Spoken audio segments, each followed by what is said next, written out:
So ఎక్కడ అసంతృప్తి అన్నది ఎక్కడ లేదు. ఇక్కడ అంటే అసంతృప్తి అంటే అది చేద్దాం అనుకుని నేను ఇది చేయలేపాను, లేకపోతే ఈ ఒకరితో చేద్దాం అనుకుని ఆ కాంబినేషన్ ఇప్పటికీ పడలేదు. ఉందండి అది అసంతృప్తి. ఇప్పుడు మన శ్రీదేవి గారు చేశారు దాన్ని, మీండం కోకిల, అది వసంత కోకిల.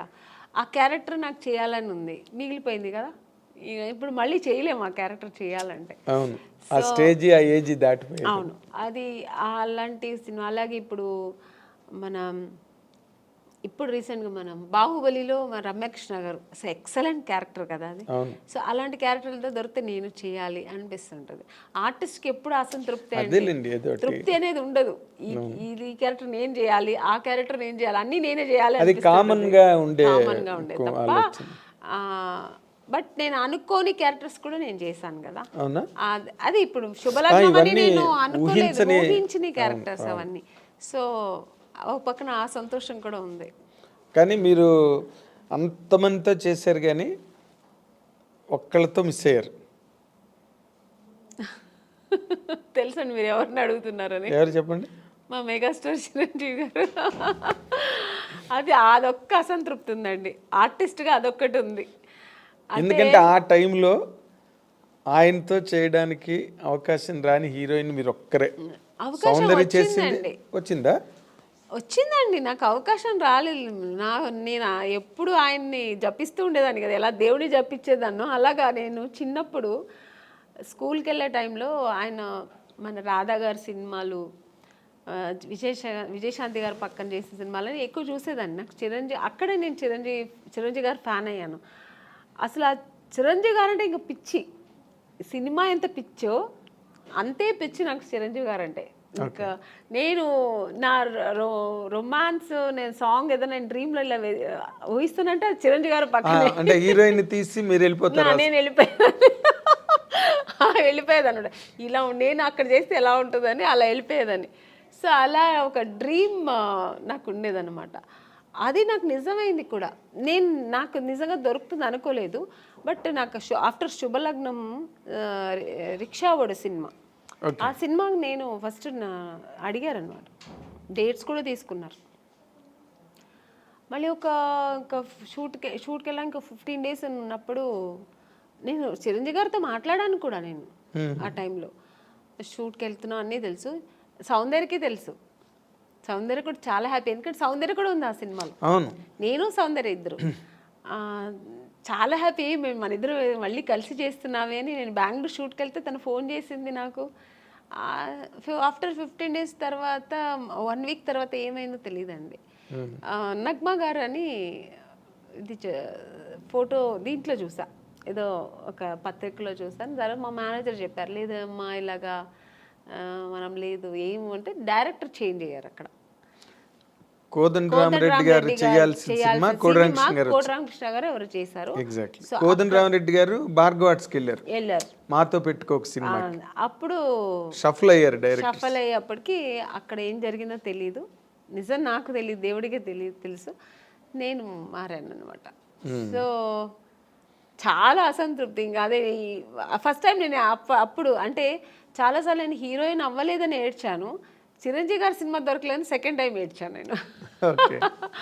అంటే ఈయన పక్కన చేయలేదు అనే ఒక ఏడుపు అప్పుడు వచ్చింది అనమాట. అదే జీవితాంతం అది జీవితాంతం అలా ఉండిపోయిందండి, ఉండిపోతుంది కూడా. ఎందుకంటే ఇంకా దానికి ఇంకా ఆప్షన్ లేదు. మళ్ళీ ఏమైనా రాబోయే రోజుల్లో ఏదైనా సిస్టర్ క్యారెక్టర్ కూడా వచ్చిందండి, నేను చేయలేదు.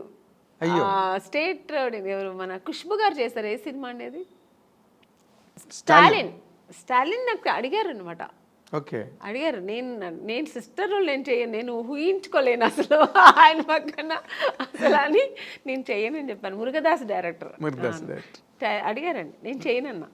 ఎందుకంటే నాకు చిన్నప్పుడు నా డ్రీమ్ హీరో ఆయన, నేను అసలు చేయలేను అని చెప్పాను. అసలు నా వల్ల కాదు, ఆ ఇమాజిన్ కూడా చేయలేను నేను. నా డ్రీమ్ హీరో అలాగే ఉండిపోని నేను చేయనని చెప్పేసా.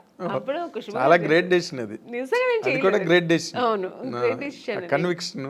అస్సలు నేను కుదరలేదు, నీకు కుదరదు అన్నాను. చాలా ఒక 10 times ఫోన్ చేశారు, నేను చేయనని చెప్పాను. చాలా గట్స్ కావాలి చిరంజీవి గారి పక్కన చేయనని చెప్పడానికి. అంటే చిరంజీవి గారు పక్కన అదే మీ ఫీలింగ్ కరెక్ట్. ఎందుకంటే నేను నా హీరో, feeling అండి. నా హీరోని నేను అన్నయ్య అని పిలవలేను నేను. అస్సలు ఛాన్సే లేదు. ఇప్పుడు నాకు ఇప్పటికీ గుర్తు, మీరు అన్నపూర్ణ స్టూడియోలో చిరంజీవి గారు ఒక సెట్లో షూటింగ్ చేస్తున్నప్పుడు మీరు పక్క సెట్లో షూటింగ్ చేస్తూ కలవడానికి వస్తామని వచ్చారు ఒకసారి మీరు. అవును. ఇప్పుడు రీసెంట్గా మన కే విశ్వనాథ్ గారు ఫంక్షన్ జరిగింది ఆయన పోయిన తర్వాత, శ్రద్ధాంజలి చేసి. అప్పుడు ఆ ఫంక్షన్ నేను వెళ్ళాను, ఎందుకంటే నేను ఆ సినిమా చేశాను కదా, శుభ సంకల్పం. అప్పుడు కూడా చిరంజీవి గారు నేను అక్కడ వచ్చారు. చిరంజీవి గారే అది జరిగింది, ఆర్గనైజేషన్ ఆయన తరఫునే జరిగింది. సో చిరంజీవి గారు వస్తే నాకు అసలు ఆ ఫంక్షన్కి వెళ్ళిన సంతోష్ పక్కన చిరంజీవి గారు చూసాను, మళ్ళీ చూస్తున్నానని. నేను ఆయన చూసినప్పుడంతా నేను మళ్ళీ ఆ చిన్నప్పుడు ఆ ఫ్యాన్ ఎలా ఫీల్ అవుతారో ఫీల్ అయిపోతుంటాను. నేను ఆర్టిస్ట్గా మర్చిపోతుంటాను నేను. సో అక్కడ వెళ్ళి స్టేజ్కి వెళ్ళిన తర్వాత అందరూ ఫొటోస్ తీసుకొని, అందరూ గ్రూప్ తీసుకున్నారు, నేను మళ్ళీ వెళ్ళి సార్ ఒక్క ఫోటో తీసుకుంటాను సార్ అన్నాను. రామ్మా అని నేనైతే ఎంత అప్పుడు ఫీల్ అయ్యానంటే, నేను ఒక ఫ్యాన్, నాకు నచ్చిన హీరోతో తీసుకున్నానని నేను ఇష్టపడి నాకు నచ్చి తీసుకున్న ఏకైక హీరో చిరంజీవి గారు. అంటే ఆయన ఈ such a phenomenal hero.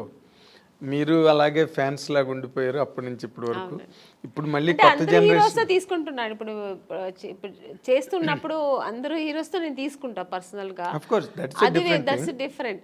But నాకు ఇష్టపడి చిరంజీవి గారు పక్కన తీసుకుని ఇలా తీసుకుంటే అసలు మళ్ళీ బ్యాక్ టు 25 years బ్యాక్ వెళ్ళిపోయాను అనమాట. ఇప్పుడు మీరు మాట్లాడుతున్నప్పుడే ఎంతో పొంగిపోతున్నారు తెచ్చుకుని. అంటే అది ఇష్టం నాకు. అంటే ఆయన ఏమో మరి తెలీదు, ఆయన యాక్టింగ్, ఆయన డాన్స్ స్టైలు ఇప్పుడు కూడా అలాగే చేస్తారు ఆయన. అసలు రీసెంట్గా సినిమా చూశాను, వాల్టర్ వీరయ్య. అసలు హీరో గారు ఎంత అసలు ఛాన్సే లేదు.